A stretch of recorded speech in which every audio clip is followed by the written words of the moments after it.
내 하나님이여, 내 하나님이여, 어찌 나를 버리셨나이까? 어찌 나를 멀리하여 돕지 아니하시오며 내 신음소리를 듣지 아니하시나이까? 내 하나님이여, 내가 낮에도 부르짖고 밤에도 잠잠하지 아니하오나 응답하지 아니하시나이다. 이스라엘의 천성 중에 계시는 주여, 주는 거룩하시니이다. 우리 조상들이 주께 의뢰하고 의뢰하였으므로 그들을 건지셨나이다. 그들이 주께 부르짖어 구원을 얻고 주께 의뢰하여 수치를 당하지 아니하였나이다.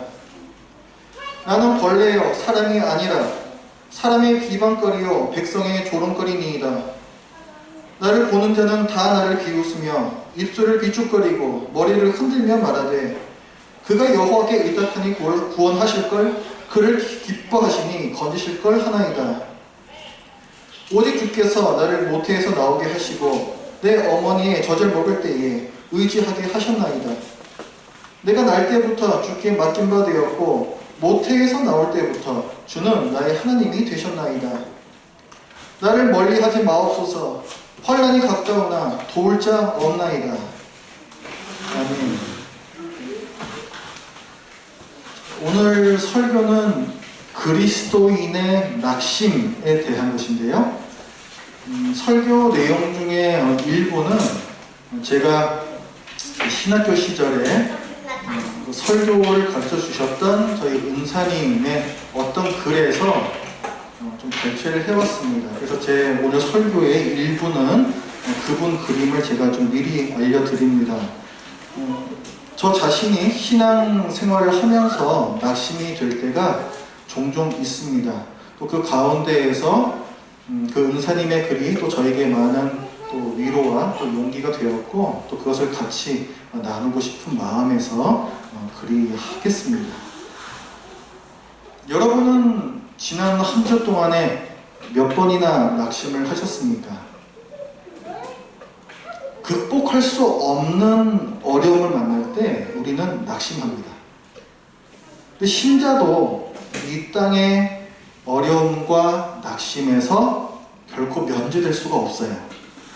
왜냐하면 신자들도 여느 사람들과 마찬가지로 타락한 이 세상에 발을 붙이고 살아가야 하는 존재이기 때문에 그렇습니다. 신자에게 있어서 하나님께서 나를 돌보고 계시다라는 믿음은 그 고통을 견디는데 큰 도움이 됩니다. 그러나 반대로 어려움이 길어지고 문제가 해결되지 않아서 하나님께서 나를 돌아보지 않으신다, 하나님께서 날 버리셨다, 그런 생각이 들 때에는 신자는 더욱 낙심하고 절망합니다. 오늘 시에서 다윗이 그 경험을 하고 있습니다. 극복할 수 없는 어려움을 만났어요.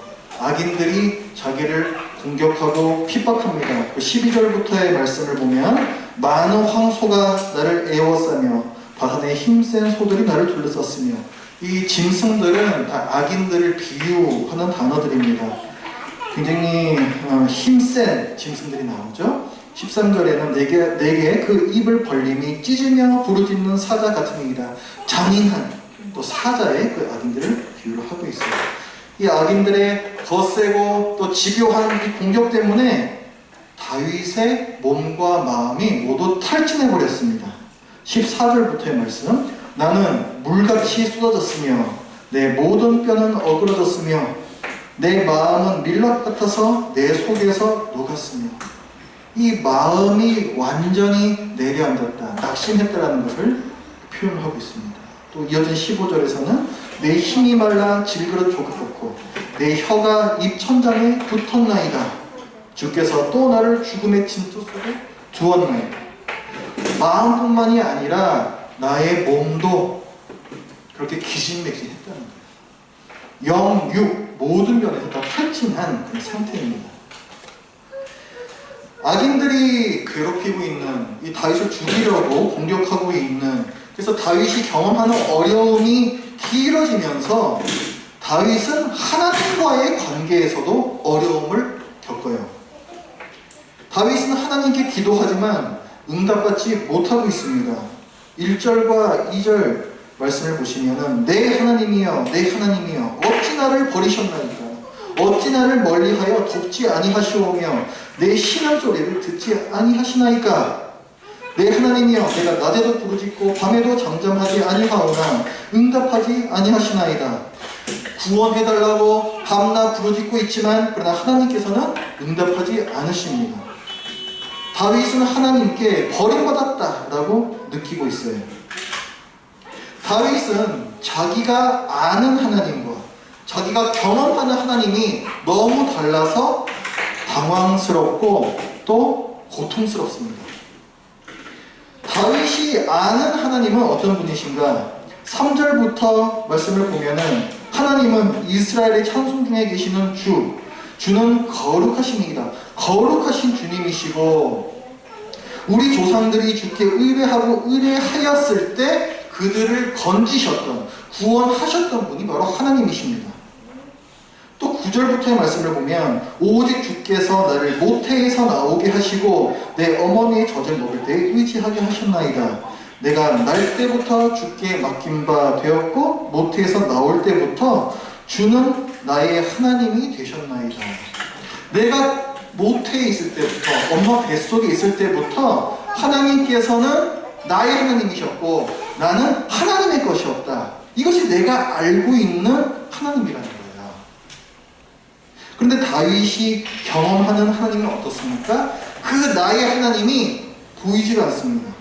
나의 하나님이여 나의 하나님이여 어찌 나를 버리셨습니까?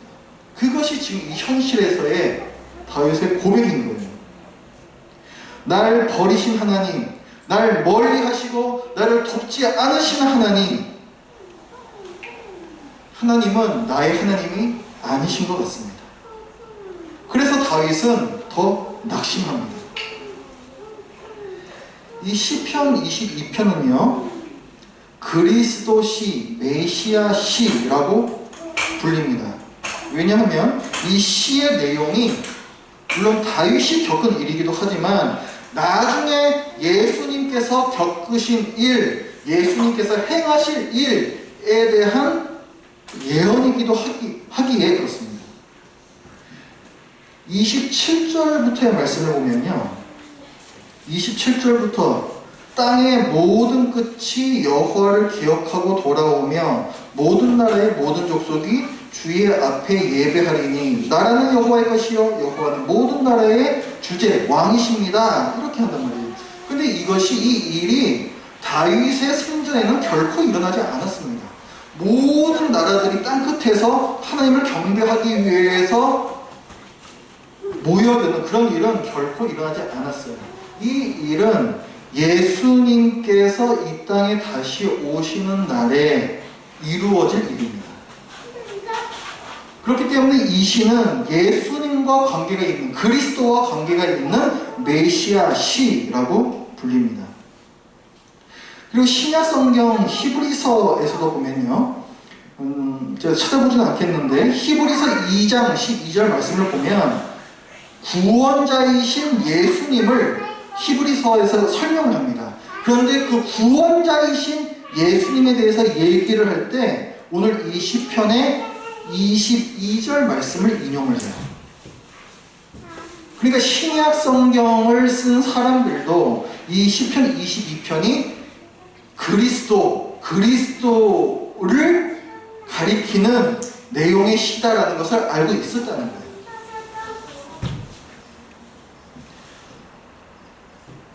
다윗이 많은 고통을 겪고 있죠. 근데 이 고통을 예수님께서도 겪으십니다. 지금 악인들이 다윗을 공격하고 있잖아요. 그 18절 말씀을 보시면은 그 내용 중에 그 괴롭힘을 받는 내용 중에 어떤 게 있냐면 내 겉옷을 나누며 속옷을 제비 뽑나이다 이런 구절이 있어요. 근데 요한복음 여기 책을 펴두시고 요한복음 19장으로 한번 가보십시오.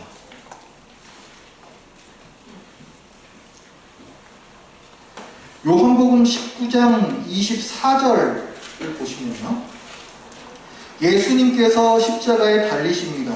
그리고 로마 병사들이 예수님의 겉옷과 속옷을 제비 뽑아서 나눠 갖기를 해요. 그것을 기록을 할 때 사도 요한이 어떻게 기록하는가? 요한복음 19장 24절, 군인들이 서로 말하되 이것을, 그 겉옷과 속옷이에요. 이것을 겉옷, 이것을 찢지 말고 누가 얻나 제비 뽑자 하니 이는 성경에 그들에게 내 옷을 나누고 내 옷을 제비 뽑나이다 한 것을 응하게 하려 함이로라, 이렇게 나와 있죠. 그러니까 다윗이 경험했던 그 고통을 예수님께서 겪으실 일, 이것을 가리키는 것으로 이 시편에서는 묘사를 하고 있다는 거예요. 그리고 또 이 시편 22편을 보면은 다윗이 자기 기도에 응답하시지 않는 하나님 때문에 낙심하고 절망하잖아요. 그 표현이, 그 1절에 나오는 그 표현, 내 하나님이여 내 하나님이여 어찌 나를 버리셨나이까, 이 표현을 예수님께서 십자가에 달리셨을 때 부르짖어서 이 말씀을 하십니다. 나의 하나님 나의 하나님 어찌하여 나를 버리셨나이까. 그걸 아람어로 엘리 엘리 라마 사막다니 성경에 기록되어 있죠. 그러니까 예수님께서도 이 시편 22편이 자기를 가리키는 시인 것을 인정을 하셨다는 거예요. 우리가 그 복음서에서 그 예수님의 절규를 볼 때 우리는 무엇을 알 수가 있을까요? 예수님께서도 하나님으로부터 버림받았다라는 그 사실 때문에 굉장히 괴로워하셨다는 거예요. 소리질러 절규하실 수밖에 없었던 그 고통, 그것을 우리는 알 수가 있습니다. 오늘날에 우리도 똑같은 고통을 겪습니다. 응답받지 못하는 현실, 버림받았다라는 느낌 앞에서 내가 머리로 알고 있는 하나님은 빛을 잃어버리고 무한당합니다. 내가 아는 하나님과 내가 경험하는 하나님이 충돌할 때 우리는 더 힘겨워요. 굉장히 당황스럽고 하나님께 서운하고 또 마음에 의심이 생깁니다. 그럴 때 우리는 어떻게 해야 될까요? 먼저 한 가지 사실을 인정해야 됩니다. 고난 중에 하나님의 도우심과 응답을 경험하지 못하는 것, 그래서 우리가 겪는 이 낙심은 예수님마저도 부르짖어 절규하실 정도로 큰 고통이라는 사실이에요.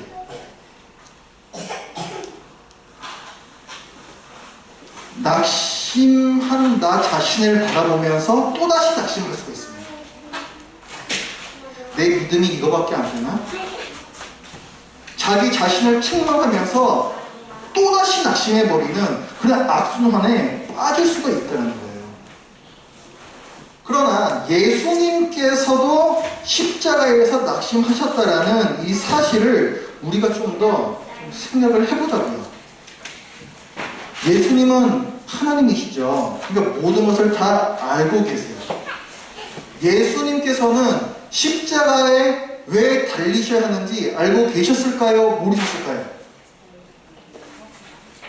다 알고 계셨어요. 제자들에게도 그 사전에 몇 차례나 말씀을 하셨었습니다. 예수님께서는 그 고통의 의미를 알고 계셨어요. 다른 사람들을 대신하여서 그 죄의 형벌을 받아야 한다.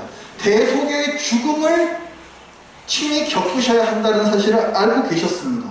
우리 대신 죄값을 치르기 위해서 하나님의 그 맹렬한 진노를 온몸으로 받아내어야만 한다는 사실을 알고 계셨습니다.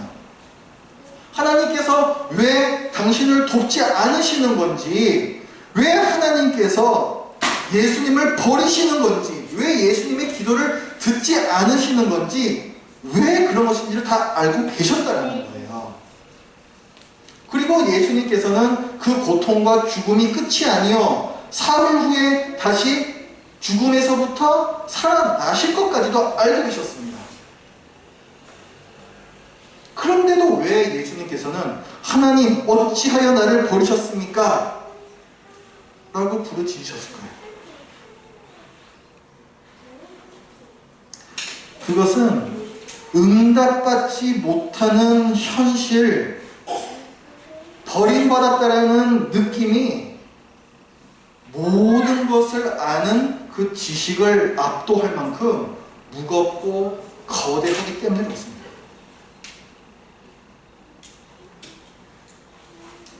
고난 가운데 하나님의 도우심과 응답을 경험하지 못할 때의 그 낙심이라는 것은 예수님께도 그토록 큰 괴로움이라는 거예요.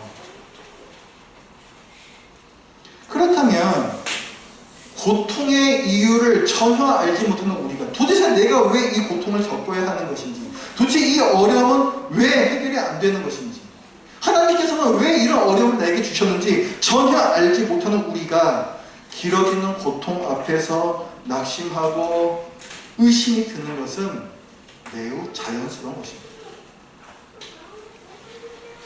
응답되지 않는 고통의 문제 앞에서 낙심이 될 때 기억하십시오. 하나님의 도우심과 응답을 경험하지 못하는 괴로움은 고통의 이유를 다 아시는 예수님마저도 절규하실 정도의 큰 고통입니다. 그리고 그런 상황에서 우리가 낙심되는 것은 자연스러운 일입니다.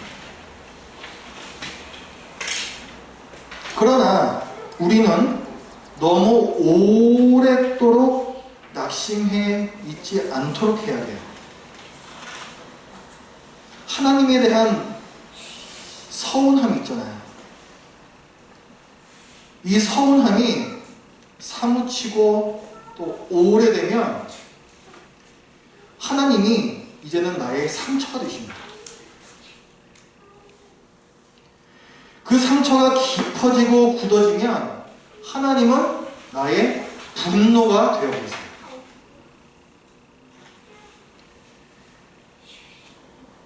상황이 이 정도 되면요, 마음 한구석에서 이런 소리가 들려옵니다. 거봐, 하나님은 없는 거잖아. 지금까지 속아서 산 거잖아. 이제라도 뛰쳐나가서 날개를 펴고 헐 날아서 자유롭게 살아야 되는 거잖아. 그런 소리가 듭니다.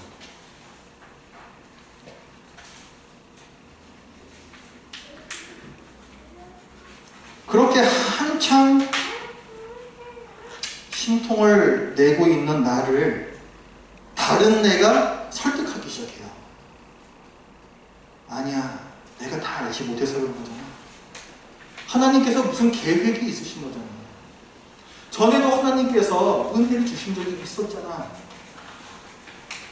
네가 힘들다고 그러면 안 되는 거잖아. 그런 말 하면 안 되는 거잖아. 다른 내가 힘들어하고 있는 나를 계속해서 달래고 설득을 합니다. 내 안에는 두 개의 나가 있는 거예요. 상처받은 자연인, 상처받은 그 자연 그대로의 사람인 내가 있는 것이고, 또 하나님을 맛본 신앙인으로서의 내가 내 안에 있는 겁니다. 그 신앙인인 내가 상처받은 자연인인 나를 계속 달래고 가르치고 설득하는 긴 싸움을 이어가는 거, 이거를 우리는 하나님을 변함없이 사랑하는 것이다 라고 말합니다.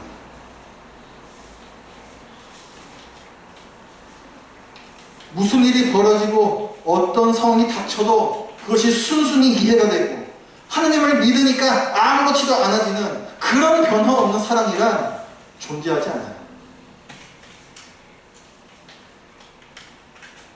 시편 42편을 보면은 그런 혹독한 상황 가운데에서 자기를 가르치고 설득하고 달래는 그 시인이 나옵니다.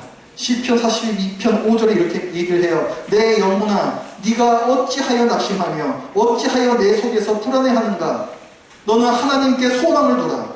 그가 나타나 도우심으로 말미암아 내가 여전히 찬송하리로다. 내 안에 내가 또 다른 나를 설득합니다. 그리고 이 말씀은 마지막 절에서 또 한 번 반복이 돼요. 왜 같은 말씀이 반복이 될까요? 신앙인은 그런 설득을 반복하며 살아간다는 거예요. 그것이 하나님께서 보시기에 아름다운 신앙입니다.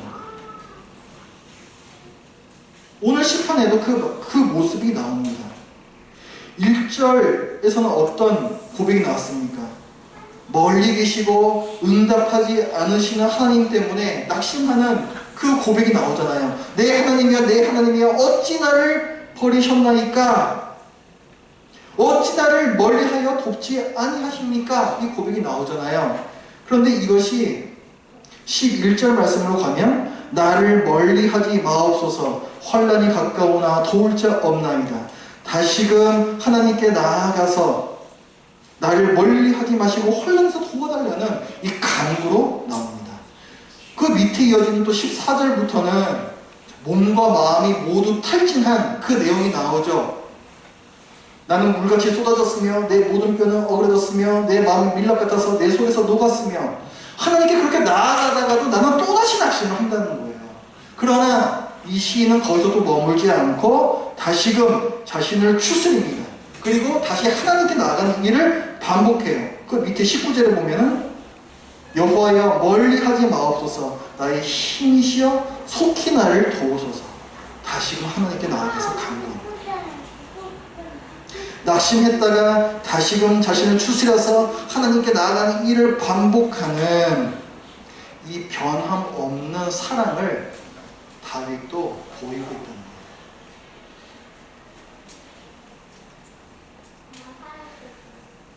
여기에 있는 우리 중에도 해결되지 않는 어려움을 안고서 살아가고 있는 가정들이 있습니다. 낙심과 서운함과 상처와 분노가 곳곳에 맺혀 있을 여러분들의 마음을 저는 다 알 수 없어요. 하지만 그래서 무거운 마음으로 계속해서 기도합니다.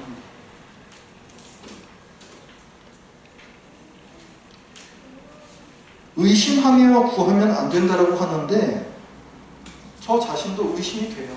정말 하나님께서 이 일을 도우실 수 있을 것인가 의심됩니다. 제 마음 깊은 곳에서 계속해서 갈등이 있고 의심하면서도 그러나 그래도 기도합니다. 그게 아무것도 할 수 없는 우리가 할 수 있는 가장 강력한 것이라고 믿기 때문에 다윗이 그랬고 또 예수님께서 그러하셨듯이 하나님을 향한 우리 사랑이 변함없기를 바랍니다. 기도하겠습니다.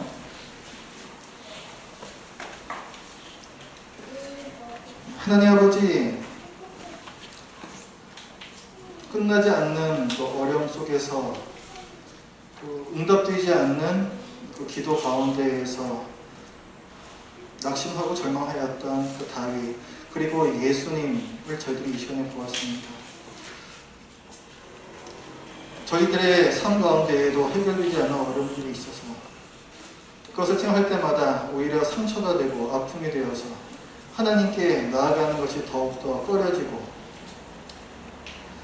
하나님께 또한 더 상처받기 싫어서 어떻게든지 그것을 합리화시켜보려고도 하고 이런 저희들의 아픔을 주님께서 아십니다. 하나님 아버지, 그럼에도 불구하고 저희들 마음 가운데 하나님을 향한 끈을 놓지 않는 그 은혜를 하나님께서 허락해 주시니 감사합니다. 여전히 저희들 마음이 힘들고 의심이 있지만 그럼에도 불구하고 변함없이 하나님을 사랑하는 이 사랑이 우리 모두에게 있도록 하여 주시옵소서. 건강의 문제로 또 사람들과의 관계 문제에 있어서 또 경제적인 문제에 있어서 이 많은 일들을 말미암아서 힘들어하고 있는 우리 성도님들, 주님께서 그 한 분 한 분을 기억하여 주시고 또 은혜를 허락하여 주시옵소서. 예수님의 이름으로 기도드립니다. 아멘.